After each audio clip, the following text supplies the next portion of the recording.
నమస్తే అన్న. ఏం పేరు మీ పేరు? నా పేరు లక్ష్మణ అన్న. లక్ష్మణ. ఏ ఊరు మీది? మాది బిల్లెకలన్న. బిల్లెకలు. ఇప్పుడు ఎన్ని రోజుల తోట ఇది మీది? ఇది వచ్చేసి 3 నెలలు పైన అయింది. 3 నెలల క్రాప్. 3 నెలల కాపు. ఇప్పుడు మనది ట్యాంగో స్ప్రే చేశారా? చేసినాం. ట్యాంగో దేనికి స్ప్రే చేశారు మీరు? ఏం చేసినామంటే ముడత లేకున్నట్ల క్లియర్ ఏది గెజ్జు ముడత గానీ ఏది గానీ ముడతుంది, ముడత మీద స్ప్రే చేశారు మీరు. చేసినాము. ఎన్ని రోజులు అయితే స్ప్రే చేసి? వారం అవుతుంది. వారం అవుతుంది. ఇప్పుడు వారం రోజుల్లో మీ ట్యాంగో రిజల్ట్ ఏం గమనించారు మీరు? అసలు ఏం వచ్చేదంటే ఈ ముడత లేకున్నట్లు అయిపోయింది. ముడత లేదు. ఈ సిగుసు ఎగురు వస్తుంది, ముడత లేకున్నట్లు వచ్చింది. ముడత లేకుండా పోయింది, సిగుసు మంచిగా వస్తుంది. వచ్చే ఎగురు అంతా కూడా నలుపు వస్తుందా? నలుపు వస్తుంది, మంచి నలుపు వస్తుంది. ముడత తిప్పుకుందా?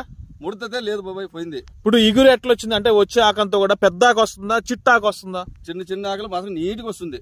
గనుపు దూరం అవుతుంది ఏమన్నా? దగ్గర వస్తుంది. దగ్గర గనుపు వస్తుంది. రైతులు స్ప్రే చేయొచ్చు అంటవా? బ్రహ్మాండంగా చేయొచ్చు బాబాయ్, బాగుంది.